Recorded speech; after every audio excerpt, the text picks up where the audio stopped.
Hey everyone, welcome to Let's Talk Pinterest. I'm here with the wonderful Jamie Shank of Shank Social. She is, I would like to say, a Pinterest growth expert. I love sending you emails, asking you questions about what's going on. So if you've got questions about what to do when your account isn't growing, or maybe you're struggling to get more clicks. Maybe your account has fallen off a cliff and you don't know what to do about it, right? If so, this is the video for you. You're going to want to stay tuned because we're going to be talking about everything and Jamie's going to answer all the questions. Hi, Jamie. Hi, Natalie. Thanks so much for having me back. Thanks for coming on. Woo! You're one of my favorite Pinterest friends who just knows all the things. No pressure. Yeah, right? Kind of got me nervous now. Woo! Okay, so tell us, everybody, quickly about you, and then let's hop into what to do if your account isn't growing. Yeah, I am a Pinterest manager. I have my own Pinterest management business. I've been doing it for about 5 years now, and I really work specifically mainly with bloggers in any niche, but I've really enjoyed working with bloggers the most. You guys do so much to, just even on your blog side that I like to help take at least the Pinterest marketing part off your plate. And it's really helped me learn kind of exactly what works with bloggers for growing their accounts on Pinterest. So I'm here to answer any questions. Amazing. Okay, so let's get right to the hard question, which I think a lot of people have is, what do I do if my account isn't growing? So I don't know, maybe if you have even examples and strategies that to share with us, and maybe let's break it down in terms of if someone is brand new to Pinterest and they've been at it for a while, and also if someone has been on Pinterest for a while and their accounts are just not growing. Like, where would you start? So I think for brand new accounts, if you're just getting started and, it's been a few months and you're being consistent with everything, I think the biggest thing to recognize is that Pinterest is such a long-term game. It's not something that's going to get you instant results. You're not going to get instant feedback from people somewhere to confirm that you're doing things right or wrong, but it is a long-term thing. You really have to put in the time and energy into a consistent strategy before you even start seeing results. So that could be 6 months down the road. At this point with Pinterest, I'm telling new clients that it's, at least give it 6 months before you start expecting to see noticeable results, just to keep your expectations kind of tame with it. So of course you want to make sure you have your keyword research in there. Yeah. Or figured out, because that's going to be the bulk of your SEO strategy with Pinterest. That's how everybody's going to find your content. So I think starting with your keyword research and doing your keyword research on Pinterest within the Pinterest tools that they give you is the best way to do that, because then you know that is what people on Pinterest are actually searching for. Those words are on there, and that's how they're going to find your content. I love that. So if anyone's watching, if you need help with SEO, I've got videos on finding keywords, writing pin titles, writing pin descriptions. So I'm going to link to those down below if you need help with that. Start with SEO. I love that because Pinterest is a search engine still. A lot of people lose sight of that. So I love that you're telling us to start with SEO. Okay. And that it takes about 6 months is a realistic timeline to see growth. It doesn't happen right away. But newsflash, that's still faster than Google. Yes, you're still beating Google. There you go. And the thing with Pinterest is you're putting in all this work. It might feel like, well, why am I putting all this work if I'm not seeing results? But your stuff on Pinterest is going to be there forever. So it's not like you're putting in all this work and your posts disappear, or your links aren't there or anything. But you're putting in there for the long term, and your content will be there for the long term also. So just keep that in mind if it feels frustrating at times. I love that. And then I think with, when you're putting out your blog posts, I always suggest, make sure you're including several pin images for, while you're in there creating your pins for each blog post. Just make make, 5 to 10 pins for each blog post, at least, just to have kind of a stash of them there. And I know, Natalie, you have great templates. I love using templates. It makes it so easy to just pop in your content, change the keywords, change colors if you want to, and just there's, say you have 10 templates, you can market that one blog post in 10 different ways to try to attract a whole different range of audience. Exactly. Don't just give your content one chance to succeed. Like, that's so much stress on that poor pin. Like, think about it. Like, I've got to succeed or else, like, it's too exactly. Much. Yep. So having multiple different pin images to go to that blog post will help a lot. I love that. Okay, so a question that Amy had posted. Once you start pinning every day, say like 5 pins of your own plus others consistently, how long does it take to start seeing results and the traffic come in? Or is it all at once? So you said if it's a new account, around 6 months, right? It's like a good timeline. Yeah, I think some people go all in hardcore for a month and they're expecting to see return on that, where it might be taking Pinterest longer than a month to even index your content. So that's something to keep in mind is Pinterest, you put your content on Pinterest, Pinterest gathers the information about it in the background, and then they are figuring out how to index it or categorize it so that it'll show up in results, in search results. So that takes some time for the algorithm to get all that information and get your pin out there. So that's another reason why it takes a little bit longer, and you just got to be patient with that. So, yeah, I would say like around 6 months, just kind of like see how things are going with your consistent strategy. And then around that time, if, things aren't working, you might want to reevaluate strategy and try some new tactics. So what would some of those new tactics be, for example? What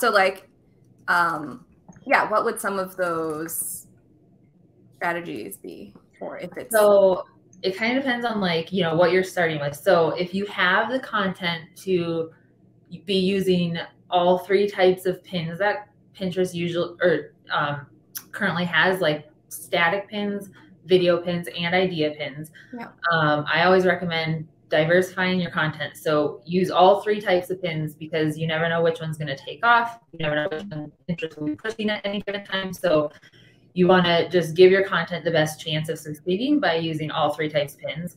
And also that makes Pinterest happy to know that you're using the tools that they're putting out there for you. So try that. You can definitely try like increasing or decreasing the amount of time you're pinning each day. I know, Natalie, you've talked about this in videos before, like, Tailwind will give you your schedule and there's, they'll give a little blurb of a certain amount of pins will be too many. You don't want to be spammy. You don't want to be putting out 30 pins a day, but your account might need more than just like 1 to 2 pins a day in order to really get some momentum going. So play around with the number of pins you're putting out per day also, and mixing it up.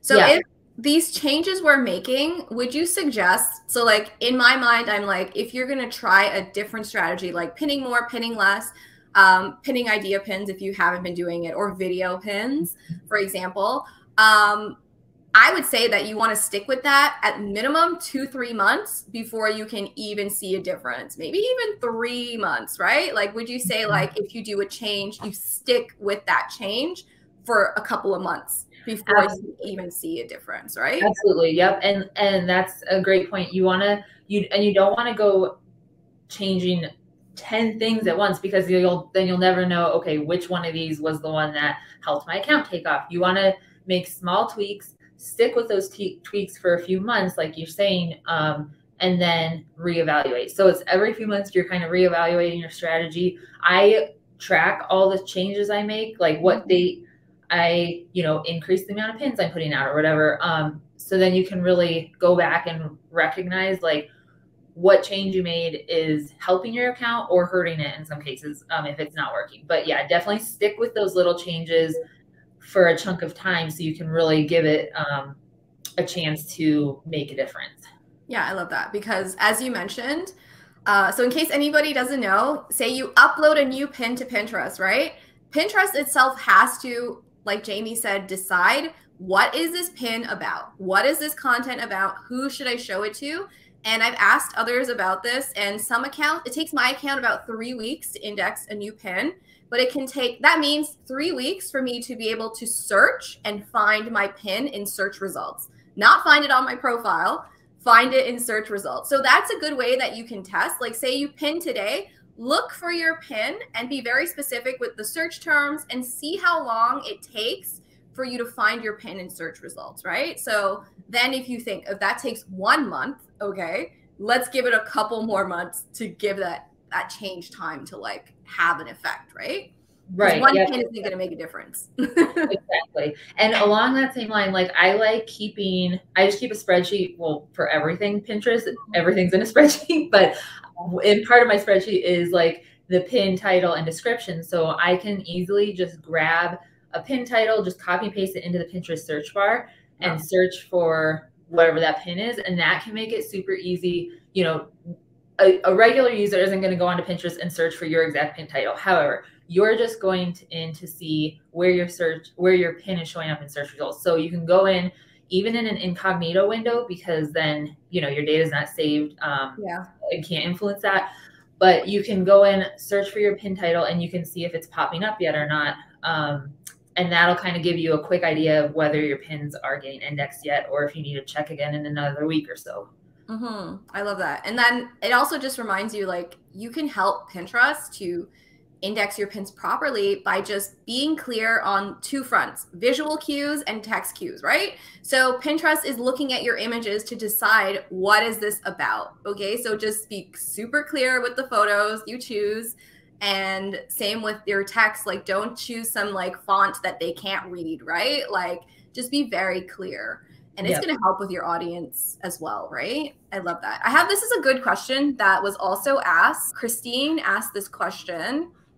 Just also remember, if you guys subscribe, you want to participate anytime I post, I'm having a guest on, you can get your questions answered. So why do my recent pins get shown to only a few people where they used to get shown to thousands? It's very frustrating. That is frustrating. I totally get that. And I hear that a lot of that same frustration a lot. So Pinterest like used to show your pins in the home feed, kind of like chronologically as you put them out, they would fill up in the home feed, and your followers would see all that and be able to engage with it and push more, you know, get that pin kind of spread out easily. Now they've changed the home feed. So those pins that you post aren't being shown as immediate to your followers like that. So you post it, but then it needs to be showing up in search results rather than just thrown out in front of your audience like that. So it used to be a lot easier to get those impressions and clicks and stuff because it was just thrown out to your audience. You know, those people are going to engage with it because they're following you for a reason. So they want to see your content. Whereas now you really got to be showing up in the search results in order to get those impressions and clicks. Yeah, that makes sense. I've noticed that a lot of the time now the home feed is influenced more by what you search than more by who you follow. So like, for example, I was just doing some searching, like random keywords to find example pins for a video. And now all of those random keywords I typed in, it's covering my home feed, right? Exactly. And I've like, if I have, you know, potential clients, I'll go in and like do some keyword searching on their topics. And the next day, like my Pinterest feed will be filled with like content related to theirs even if I'm not following any accounts like that, like it'll be definitely based on what I've been searching for most recently. Totally. I do the same thing, like, which is also kind of good to have more than one account. So if you have, for example, your business account for your blog, your business or your brand, or maybe you also have a personal account where I will go on my account to search for my clients' pins to see if I see them, or I'll use my client's account to search for my pins to see if I see them. And I'm not following, the accounts are not following each other. So that's a good way to do it. But you could also use your own personal account to see if you can find your pins that way. I love that. Okay, so we've talked about new accounts. What about an established account? And to me, an established account, probably we've been on Pinterest for a couple of years. I would even say maybe accounts that existed before that big shift late 2020 where things kind of went like, whoa! Like, what do you do if your established account isn't growing? Okay, so I think the most basic place to start is doing a quick account audit. Like, I love doing these. They can be a bit tedious depending on how deep you get into it, but I think it's a really quick, easy way to just maybe even just like a couple times a year, just check in and do a quick account audit. So I think like the most obvious thing to do when you start there is make sure you're pinning to your content to relevant boards, and make sure you've built the credibility with Pinterest that, you're saving your pins to boards that are relevant rather than like completely irrelevant boards, because that's going to just confuse Pinterest and not gain that credibility. So you got to make sure you have credibility with Pinterest. So make sure your boards are current, that they accurately reflect the content you're putting out. And if your business has evolved or changed or added components to it, make sure you have boards that reflect that. So if you've added a certain type of content, make sure you're continuing to update your boards, so that you have places to pin that content and that it's included kind of in your overall account. Another thing you can do in your account audit is just do a quick update of keyword research. I keep a spreadsheet of all my keyword research and clients' keyword research. And if you don't do that, I would highly suggest doing that, because it just makes things so much easier and quicker when you are either writing your pin descriptions and titles and text overlay, or you can go back, like when you're doing these mini audits, go back to your previous keyword research. I like to mark down the last date I did it. So then okay, so this is 6 months old. Maybe I should go in and see what new keywords have come along. So I would, if you're not keeping a spreadsheet of your keyword research, I would start that today. And then, kind of go through all the places you do your keyword research on Pinterest and just see if there's anything new that you can add to your kind of stash of keywords there, or target on Pinterest. And then along that same line, you can go through your content and see, like, is there a different way you can market your content? So for example, say you have a free crochet cardigan pattern. If it's, around summer's coming up, you can say, okay, can I market this as a free or as a lightweight crochet sweater for summer, or something like that. You just kind of mix up the keywords and market it in a different way that maybe you haven't yet, to attract a different. Could you say you make it more seasonal? Yes, I know you love your seasonal content, girl. I would definitely take advantage of whatever's coming up, whatever seasons or trends are coming up, and see how your content can fit into that. So if you don't have it yet, get my planner. I have all the holidays and celebrations for every month of the year, so you will never run out of ideas. That is so perfect. And plan your content using Natalie's planner, because that is how you can stay on top of it and get your stuff marinating and getting juicy on Pinterest before people are getting ready to search for it, because you need that extra time to get it out there before people are searching for it. So yes, that's super helpful. And pay attention to those trends and the upcoming seasonal changes that are happening. I love that. Like for myself, let me see if I can find my planner to show you guys. I also have that, but I keep in my tracker, I just keep my pins, like my main posts, by the seasons, like organized. So like, for example, I know what's coming up next is, I'm kind of taking a little break right now because it's summer. I'm just like, yeah. Like, I'm not gonna fight for clicks, but you can just see that, like, I just have my stuff organized by the season, and I know what's next is going to be late summer and back to school. I'm giving it a couple of weeks, and then I'm going to get started. And then it's fall, then it's Thanksgiving, then it goes to New Year's. So I love that. That's my love. Like that color coded spreadsheet right there is like my love language. If you can add that to the love language book, that's mine. That just makes it so much easier to, like, you have all your content in there when you need to post it, when you need to make new pins for it. That helps like so much, and just really is a time saver in the long run once you get it set up. Yeah, totally. You all need a spreadsheet. I love that. Any other tips? I think so. For an established account, you can kind of compare your traffic to the previous year, and there's always the ups and downs of say like 2020 was a crazy year on Pinterest, so it might not be like the most accurate to compare it to because it was just blown up. But in general, if your traffic is like significantly down from last year, you could have lost, or you could have had high ranking pins that maybe lost their ranking, or needs, updated keywords. So what I would do is go to your Pinterest analytics and make sure you are selecting just your pins to your domain, and look at your top 10, 20 pins, whatever you have time for, and create new pins for those. That content is trustworthy to Pinterest. Pinterest has accepted it, has pushed it out there, and it's become popular. And so just recreate some new pins. That's a really easy way to kind of get a boost out there, because you don't have to create a whole new blog post or new content or something. It's just your pins. You're trying to just get more pins out there for that already successful content. I love that. That's such a great tip. Which is why with seasonal content, every year I design new pins, because I do notice that throughout the year, your ranking pins, they do kind of drift. So by constantly creating fresh pins, you're just increasing the odds of you kind of climbing that search result ladder. Like you never know which one's going to take off.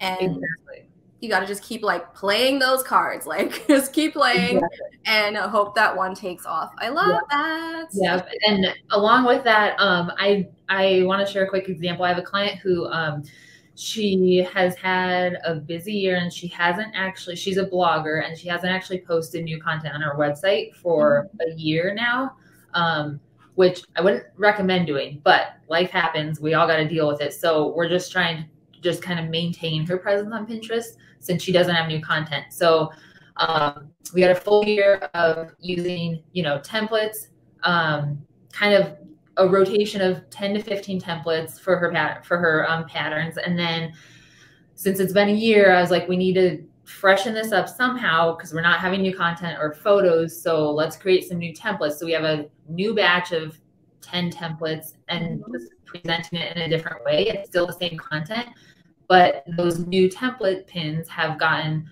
a boost because it's just different from what she's been posting for the last year. So she doesn't necessarily have new content on her blog post, but we've updated the templates, freshened them up, and it's just looks like a new design completely. So that's a quick way to help. Also, if you don't have time to necessarily be posting new content on your blog for a little while, you can just kind of get some new templates, freshen it up, give it a new look, and see how those do as well.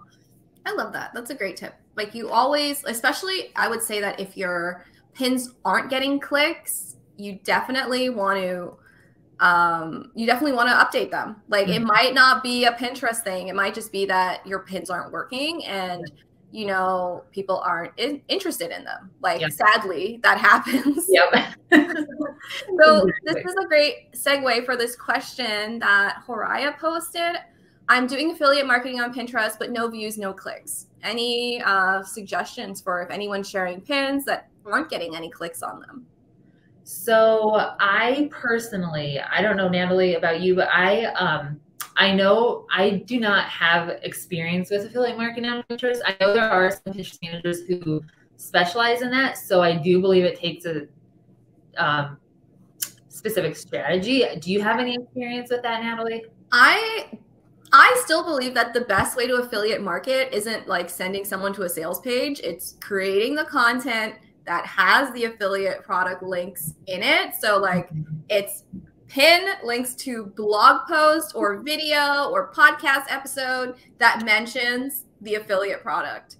Because like, just think about it. If you don't know something about something, are you just going to go click and buy and you don't even know what it is? I think pinners, unless they're in the shop tab or shopping from someone they know and trust, they're not just going to buy something. So you're kind of just like hoping to get clicks that maybe 1 in 10,000 will buy. And like, to me, those are horrible odds. So I would just encourage you to just create the content that naturally mentioned the affiliate product. I do make like a decent amount of money every month from affiliate commissions, but it's because I took the time to create the content. And Right. I mentioned tools to you guys all the time, but they're tools I genuinely use and I recommend that will be helpful to you on your Pinterest journey. So I think you will get better results if you just put in the work and don't just think that, oh, I can just make $1,000 by just dropping some ClickBank links on Pinterest, right? Like, yep, exactly. And the thing is, like, Pinterest is always going to prefer or favor the content that goes to your claimed domain. So if you have a blog, you claim it on Pinterest, you create a blog post that naturally and pleasantly incorporates the affiliate products, not like spammy or like salesy or anything like that, but just that's like enjoyable content still. And you know, have your pin go to that blog post and then they can click out to the products there. But I think that's a great point, is putting in the little about the, you know, work beforehand to just create a blog post that goes to your domain. And that makes it much more trustworthy in Pinterest's eyes also, versus just all these affiliate links. Yeah, I think a lot of people might have been making money this way, but ever since those changes, I think Pinterest is really like just cracking down on this behavior, because as a user, it's not fun, right? Like, you want to have the best experience for the pinner, and I don't think this is the best way. But anyways, if anyone is looking for help with affiliate marketing, click up above. I have a whole video that breaks down how to start affiliate marketing for beginners the right way. So check that out. Nice. Awesome. Okay. We have to talk about this infamous thing that happened in March, right? What to do about the kind of like, I don't know, the stat crash Yep.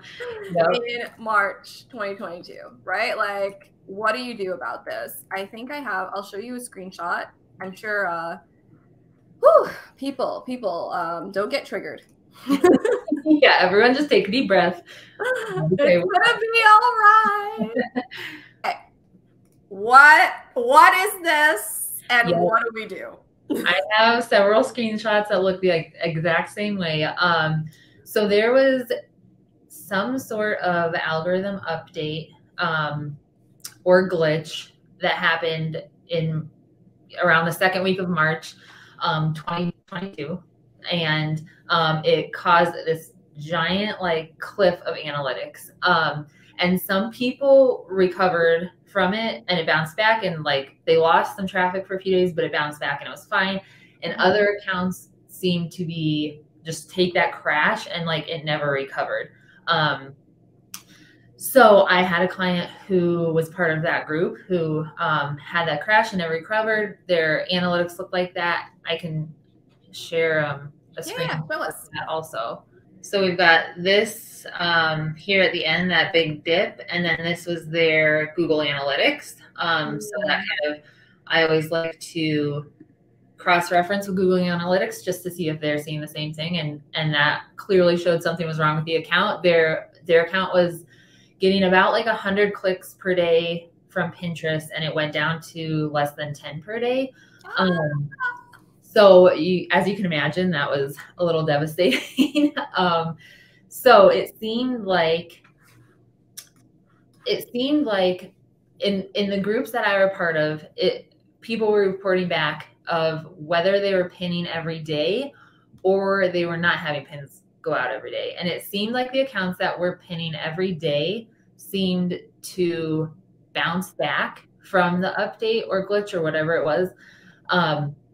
This account that I had, we had just started it. It was horrible timing because it was like maybe 2 weeks before this happened. We had just started this account. And so I didn't have pins going out every day yet because I was taking it super slow in order not to trigger the spam filter. And then they got stuck in this account and they never recovered from it. So the bottom line is that like it seemed to affect a lot of accounts that weren't pinning every day. I don't know if, Natalie, if you saw that. No, that makes sense, because the screenshot I just showed you, that was from someone's account, which was newer. It was less than a year old. This never happened to the 2 accounts that I managed, but those accounts are years old. So maybe it was something to do with newer accounts or accounts that weren't being as consistent, which is kind of like, Yeah, I don't know. Yeah. So it seemed like, I don't know, I was talking to some other Pinterest managers about it, and they were speculating like perhaps the parameter of like the update was like penalize the accounts that didn't publish a pin in the past 48 hours or something. Then it's like, if you were pinning every day, you would have recovered from that. If you weren't, then like that was the penalty. You got penalized kind of.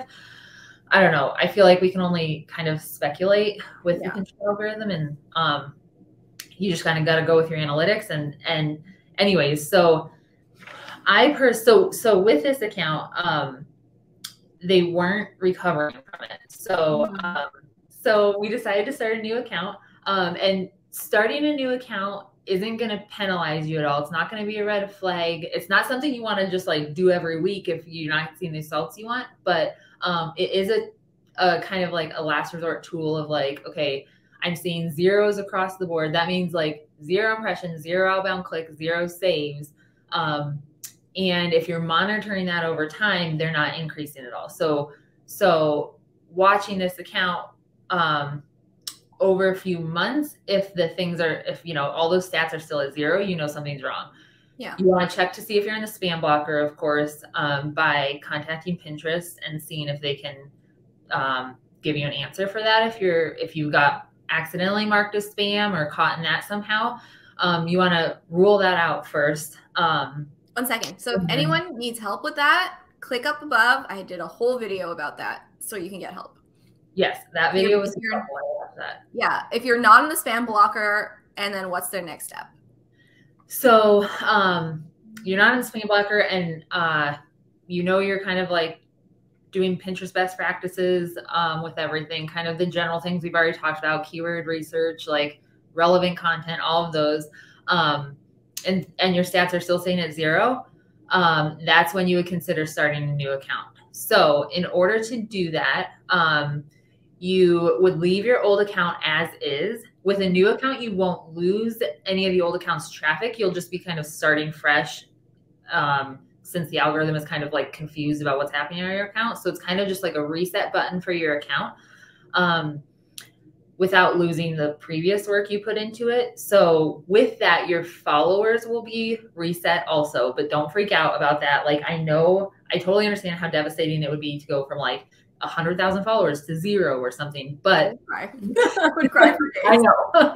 Just like take some Tums. Like, I know your stomach will hurt over that, but like, just trust, like it'll be okay. Like, if you have 100,000 followers and they're not seeing your content, like no one's seeing your content, your impressions are at 0, no one's gonna be clicking on that. So it's just a question. If you're starting a new account, do you unclaim your domain with the old account, or can you claim it again? Like, how does that work? So what you would do is first you would need to create a new email address for your new Pinterest account. So whether you have one already, a business one or whatever, just have a new email address to use for that. And then you would unclaim the domain of the old account. Okay.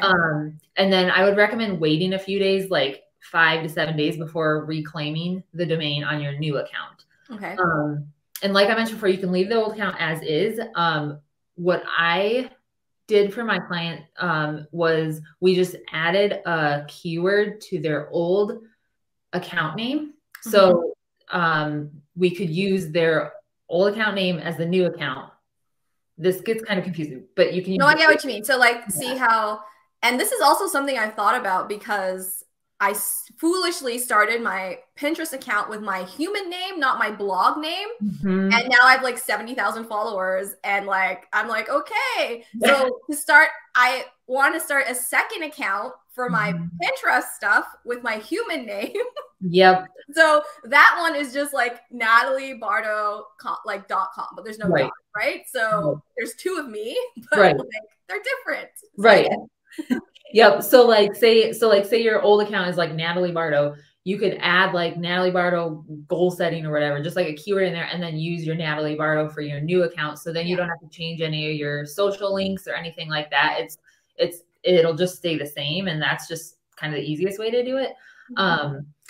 So then, so that can stay the same. And then with Tailwind, you would just reach out to Tailwind and ask them to change your account over to the new account name and delete the old account off of there. And they've always been, you know, and then you don't have to switch plans or anything. And they've always been really quick to respond and happy to help in my experience. So you shouldn't have an issue with switching your Tailwind over if you're using Tailwind.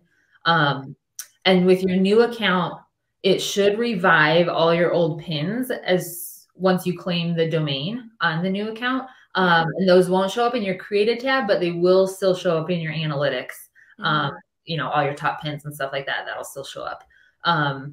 And once you've, you know, started your new account, then you'll go ahead and like, you do have to do like the whole optimization, you know, do your boards, board descriptions, everything like that. Side note, like before you start in all of this, I would take just put in your spreadsheet that you're going to create is all your board titles, your board descriptions, just copy and paste them from your old account. So it's really easy to just recreate those on your new account without having to rewrite all your descriptions and everything like that. So yeah, just have those ready to just plug and play once you have your new account set up. And then from now on, I would recommend making sure you have a pin, at least 1 to 2 pins go out every day, in case that was like the kind of deciding factor of that update in March. Yeah, for all we know, they were trying to get rid of inactive accounts, and somebody exactly. just like so slim for inactivity, right? Like exactly. Yep. Okay, so you set up the new account. You've copied basically everything over, and then you just start pinning every single day. How has it gone so far? So for this account, it's going slowly. So they haven't bounced back to their previous point on Pinterest. And so to be honest, like I'm just trying to communicate with Pinterest about like if they can take a deeper look into what's going on with the account. Yeah. One thing that we noticed with this account is by doing a search for some of their top ranking pins, for example, I searched for a pin title I knew was one of their top ranking ones before I even took on their account. It had been getting them lots of traffic. So it pulled up in the very first spot for this, search term results. The pin does, but when you click on it, the link is broken. So I can show you, I have a screenshot of it. I can show. That's so weird, but the link exists, right? So their blog post about it still exists. Everything's fine. But in this update, the link broke somehow. So this is the pin they had for a while. It was getting them lots of traffic. It was one of their most popular ones, but now it says uploaded by Rachel Hill. So I don't know who Rachel Hill is. Rachel Hill, if you're watching this, I'm not putting you on blast. This just happens to be an example. It shows the pin is uploaded by a normal user, just like a regular user, as opposed to the actual client. So then when you click on the pin, all it does is bring up this image of the pin. So it's like the link was broken and it now just brings up this. So that's where they lost all their traffic, because it's the pin is bringing up that image rather than going to their blog post. So that shows, and I one of the groups I am in, they talked about this, that a lot of bloggers were seeing this, and that unfortunately is a mistake or issue on Pinterest's end, and it's not something we can go in and fix. As you see, that pin says it's uploaded by a regular user named Rachel Hill. Yeah. So Pinterest no longer sees that pin being one that my client has uploaded. So I can't go in and change that link at all. So there's, unfortunately, and if that's the situation, Pinterest is the only one who can fix those links. Yeah. So that's the struggle I'm facing right now. Yeah. However, there are other Pinterest managers who have had clients with these issues, not to the extent as mine has been with those broken links, but had that dip in the March analytics. They've started a new account and have kind of regained their traction on Pinterest. So it is worth a shot. Yeah. And if it doesn't work out, you could always just delete that new account. Exactly. Like if the old account all of a sudden comes back to life. And I think that's the benefit of not deleting the old account, right? Exactly. Like you still have the chance to be successful on the other one as well.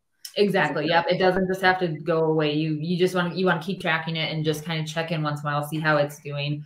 And yeah, you can always go back to it. Love that. Love that. Okay. I have a quick question because this is one that Jasmine posted. I'm going to post it for you here. It's about followers. So say, for example, you did have that account with all those followers and you've left it. Do you have any tips? I do have some videos on this, so I'm going to link to them on how to gain followers, but how do you gain followers for your client accounts? Yeah. So she made a great point of being consistent. That's always important on Pinterest. So that's a great start.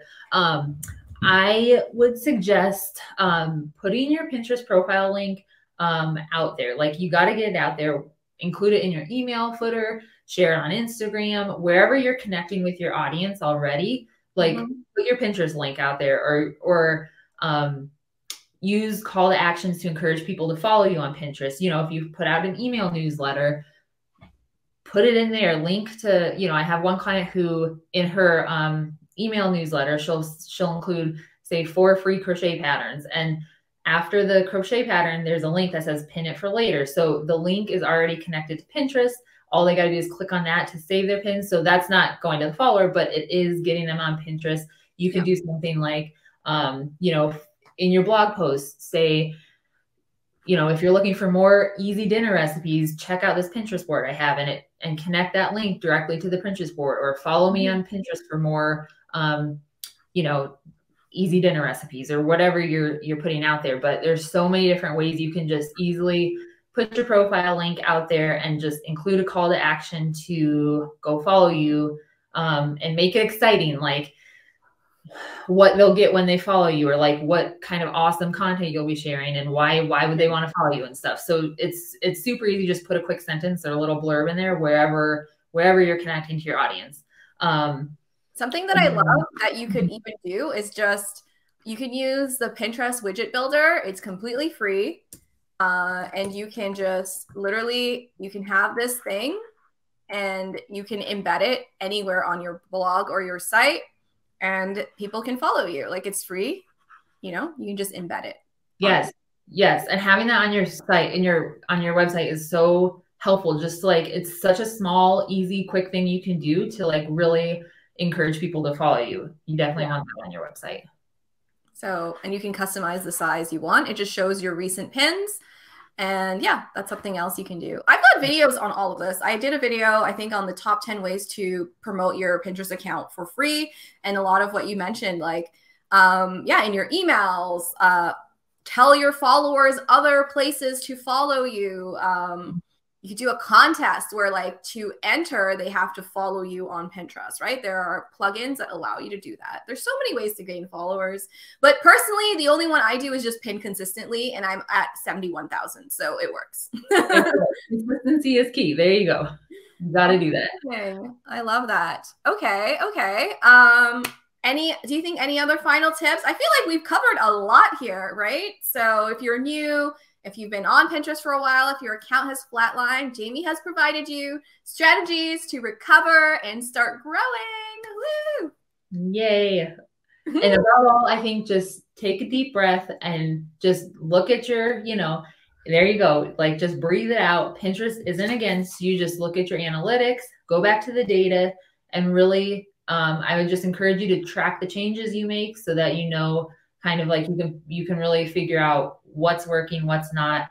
And the next time, whenever you need to make changes, just track it all so you can go back to the numbers and not the emotions. I love that. And be sure to leave a comment down below. Jamie, you can keep an eye and see if anybody asks questions, but I love to do a giveaway with these. So be sure to leave a question or comment down below, and I will give away a set of free templates to someone who leaves an awesome question for Jamie. So if you want to win those templates, be sure to comment down below. And yeah, leave any questions. Don't forget to hit that subscribe button. Every last Friday of the month, I'm going to have a new guest on who can teach us their Pinterest secrets and spill all the tea for us. Thank you so much, Jamie. You're amazing. Keep up the good work and be sure to come back. Thank you, Natalie. I always have so much fun when I'm here. Thanks for having me. Woo! Woo! All right, everyone. Don't forget to hit that subscribe button and check out Jamie. I'm going to put all her links down below if you're looking for a manager. And check out the other interview we did, which was super helpful as well. So thanks, everyone. And that was Let's Talk Pinterest. I'll see you next time. Woo! Bye.